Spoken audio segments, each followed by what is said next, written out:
Sandy Says Read. Welcome to the channel. This evening we are going to do a review and discussion of Nightmare in Dragonland by Michael Eidam. Let me start by apologizing right now. I'm freezing. I am so cold that I am like shivering. So if I stumble or sound crazy, it's more crazy than usual. It's because I'm freezing, and that's it.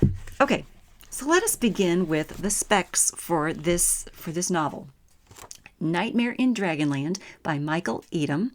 It's 177 pages. The copyright is 2022, and I wrote down this is a middle grade chapter book. That's how I would classify this one, as middle grade. The characters in here, I never saw their actual ages written out, but I'm seeing Campbell, the little sister, as maybe old enough to go to school, but she's definitely the younger sister, right? She's the little sister, and she still has tea parties and plays with her Barbies and her stuffed animals. Okay, so she's young. Then we have Carter, the middle child, and he is old enough to go to school. I see him as probably grade school, right? And then we have Jackson, the oldest brother, and he is still also in school. So I'm seeing him as probably older grade school, like 6th grade, if not junior high. But we have these three kids, and so they're younger, and the themes and the way they talk to one another and the way they interact is perfect for a middle grade story and a middle grade reader. There's also a video game component, a motif that flows throughout this story that we'll talk about a little bit because it was just so well done. And I think that every middle grade reader out there will clue into that and connect with that video game concept. It's very well done. Well, let's read the back cover. All right. A fun and heartfelt action adventure about family and dragons. When Carter dreamed a dragon kidnapped his little sister Campbell, he thought it was hilarious. He delighted in thoughts of playing his favorite video game, Dragon's Bane, without her pestering him all the time. But then he learned his older brother Jackson had the exact dream, and their sister really was missing. Could they have really traveled to a land where everything was a dragon? Was Campbell still trapped there? They soon discover the dragon fruit their father brought back from China gives them the power to enter a long-lost world of dragons. Now the boys need to brave the 3 warring dragon clans, dragon plants, dragon rocks, and more to rescue their little sister before Dragonland claims her as one of its own.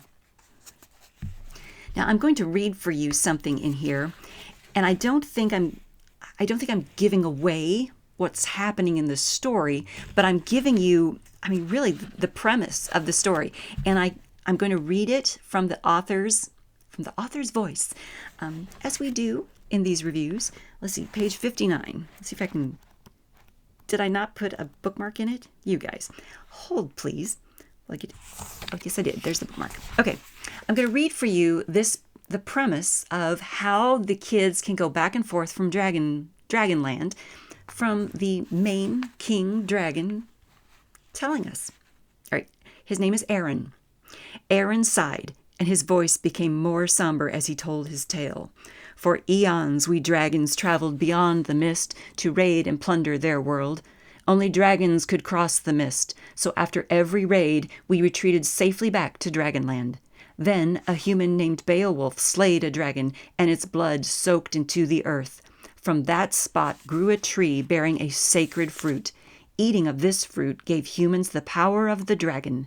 When they slept and their human minds were at rest, the dragon power took over and guided them through the mist to Dragonland.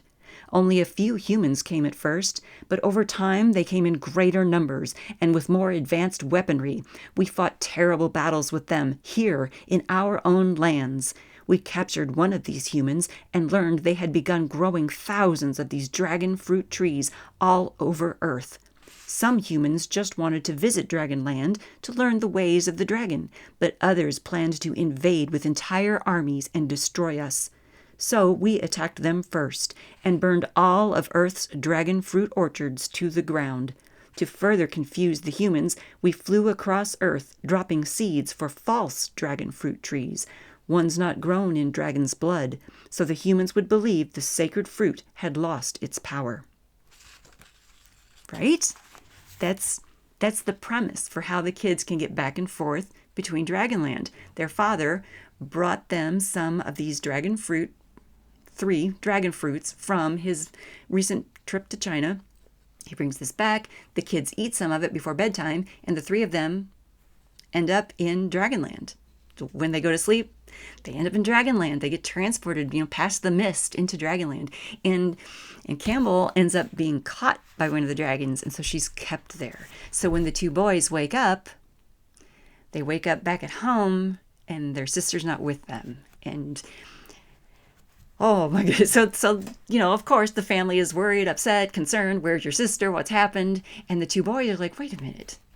Did you dream that too? And they start comparing their dreams.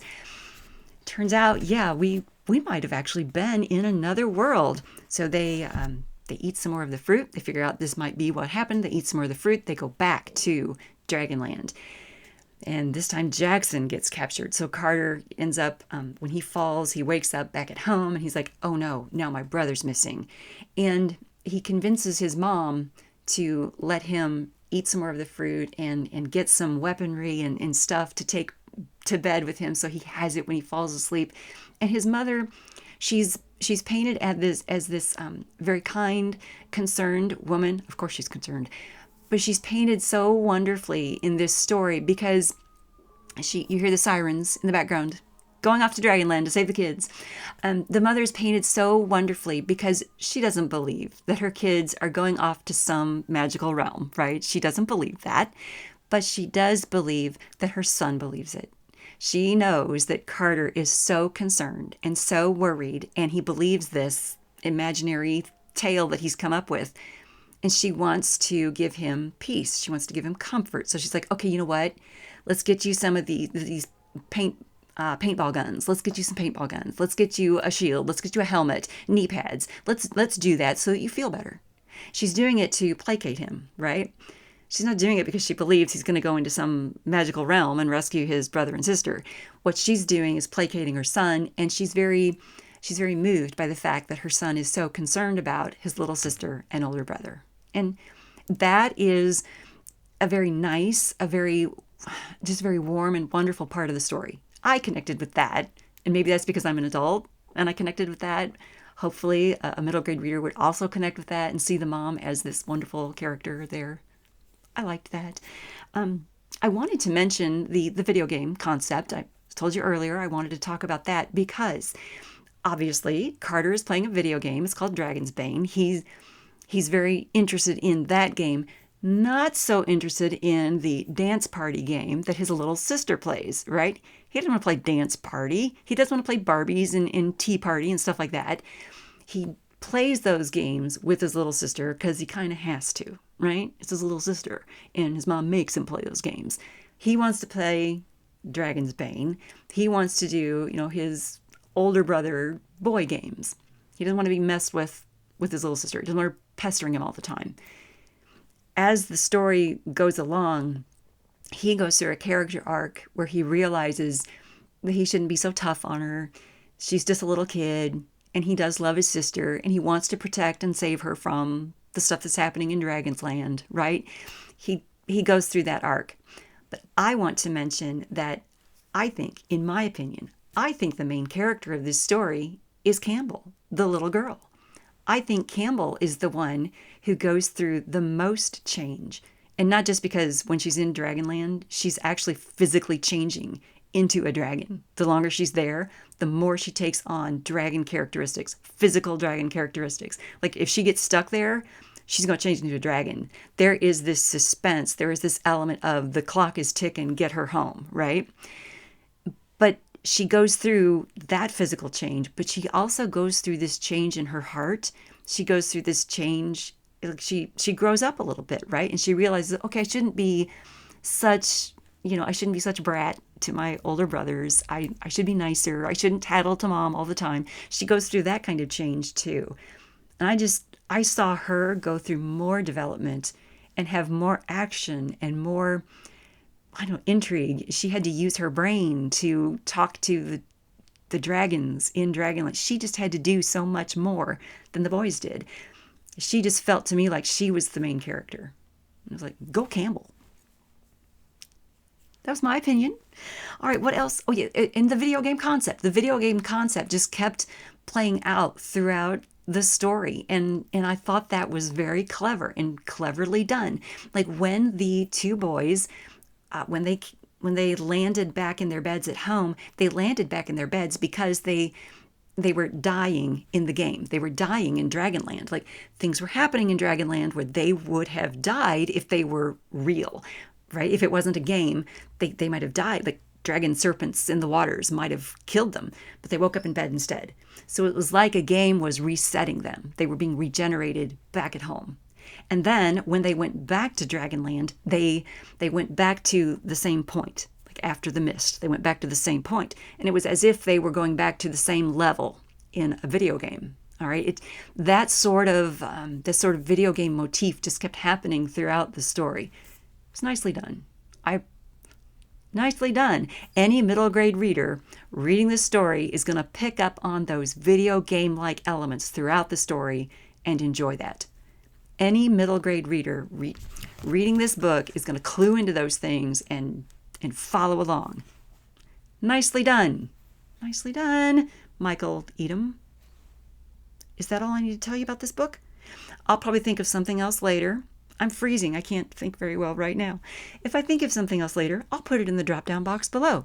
But for now, there we go. Nightmare in Dragonland. Excellent for your middle grade reader in your life.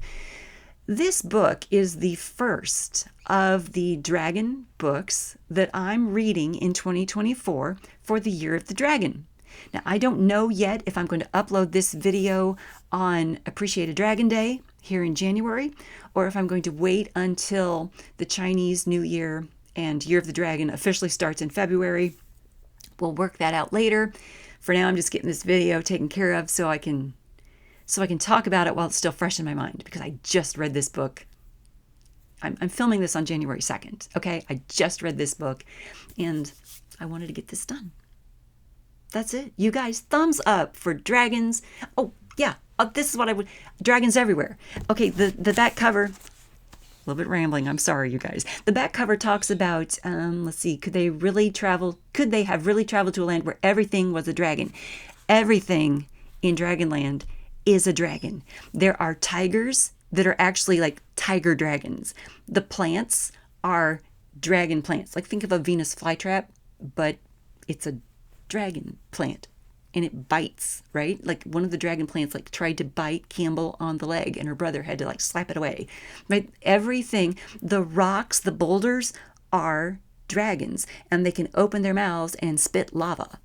Okay? Everything is a dragon. The waves are dragons that wash over you and like scoop you up and you practically die and have to wake up in bed again, right? My birds are sick of this review. That's it. Okay, you guys, thumbs up for dragons and everything being dragony great. Please follow along here at the channel and hit the bell notification icon so you're notified each time I do these great things. That's it. We're going to do a lot more dragon content throughout the year to celebrate the Year of the Dragon. Thanks so much for tuning in, you guys.